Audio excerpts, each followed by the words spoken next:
Superhero movies take up a disproportionate share of the spotlight when it comes to blockbuster cinema. There's obviously a lot to enjoy, as coming under the blanket term of a superhero movie doesn't tell you much about the film, besides its larger-than-life characters.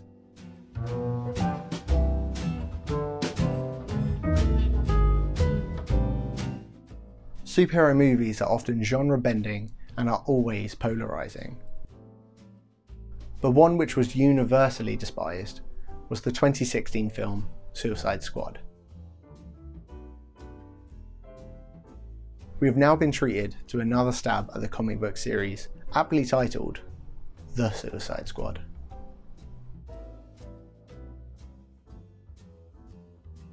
And with that, I'm Lee, and this is my strongly opinionated review of The Suicide Squad. The Suicide Squad is a 2021 American superhero film based on the DC Comics supervillain team of the same name. In the film, a task force of convicts known as the Suicide Squad are sent to the island nation of Corto Maltese to destroy evidence of the giant alien starfish, Starro the Conqueror. For a film that I feel quite confident in myself that I enjoyed, I went into it expecting to be very disappointed. The Suicide Squad is a success in bringing back fun and entertainment to blockbuster cinema. The script and stylistic violence feels like it had a competent director with a vision at its helm, and not the edgy teen fever dream of its predecessor. I was ambivalent when it was announced James Gunn would direct, because creating an ensemble superhero movie again, like Guardians of the Galaxy, I could imagine this film would play out the same. Look what happened with Justice League and Joss Whedon. It was just Avengers Assemble again. And after watching it, I wasn't wrong. It was kind of Guardians of the Galaxy again, taking style before substance, with also some characters in Suicide Squad having shades of those in Guardians. Though that's probably more something to say with the tropes of superhero characters. With that said, what was the difference between Idris Elba's character Bloodsport in this and Will Smith's Deadshot in the last? They're the same character, with the same set of skills and same motivations. I know you didn't recast any of the actors for reappearing characters, but it wouldn't have been any more confusing if you did. Instead, you've just exposed how lazy comic book writers can be. Thankfully though, the style over substance finds its place in this film. The ratio of style is more in balance, unlike the 2016's assault on all of your senses. There's no longer an overbearing soundtrack, instead we have clever and subversive set pieces, splattered with dumb action and witty quips. The colour palette is grounded, no longer a hot topic level of vibrant, but nothing too far from an actual comic book. The film doesn't shy away from its gore either. The hyper-exaggerated violence is probably not for everyone, but for a film like this, it's such fun. Think more Deadpool over Logan.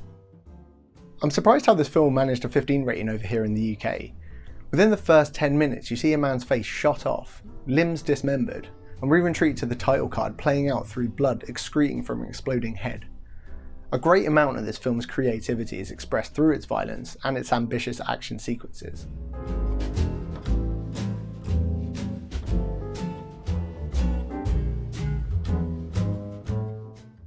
Opening the film is a fantastic introduction to everyone. It kicks off straight into the action. This film is self-aware in its ridiculousness and accepts that the audience have a current understanding of what's happening, while still providing enough exposition to any newcomers. Every character fills out a part of the team, and they all bumble through the plan together as a team. It's the dynamics between them which really kept me engaged.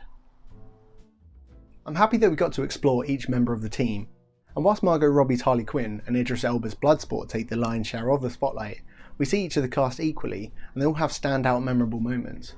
Between the reveal of the Polka Dot Man's hidden abilities, and Sylvester Stallone's Oscar-worthy performance as a shark. Wow.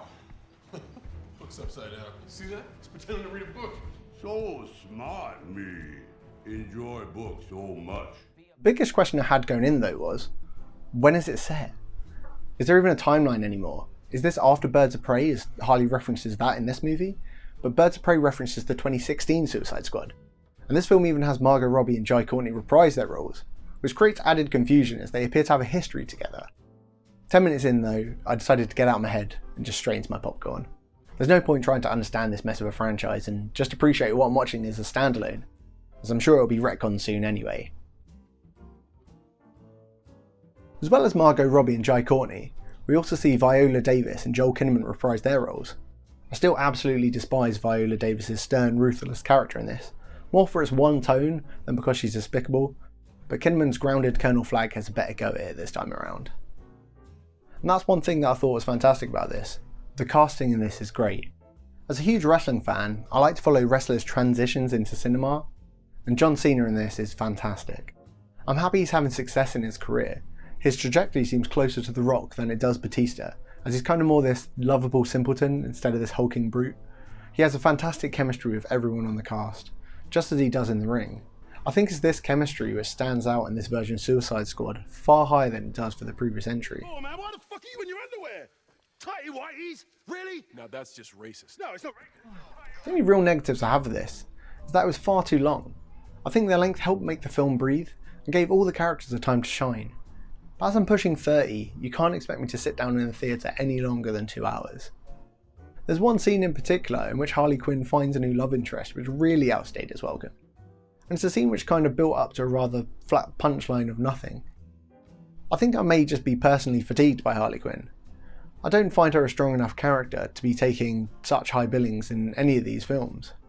Like, you're crazy and have bad social skills, alright. What else? I guess the other negative is just casual cinema goers. I have not missed this. I wish the film was an 18 rated movie, just so the kids behind me wouldn't be making stupid fart jokes throughout the movie. And the sad thing is, if it was my pals making those jokes, this would not be a negative. Given the outstanding way the Marvel films planned out their 30 film story arc, it feels as though that's the mould that all superhero films should take. But films like The Suicide Squad show that you don't have to have a cinematic universe. You can have stories told by different people, using different source materials, and get vastly different results. I think I'd much rather see separate film franchises based on DC properties. If you don't have a story you want to tell across multiple films, just don't make a universe. Marvel had a plan going in, and Warner Brothers didn't.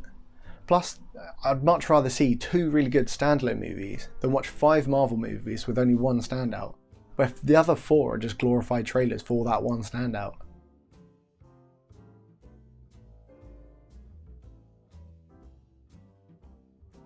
When I started this channel, I was looking for something to do creatively to subsidise my outstandingly boring professional life working in insurance.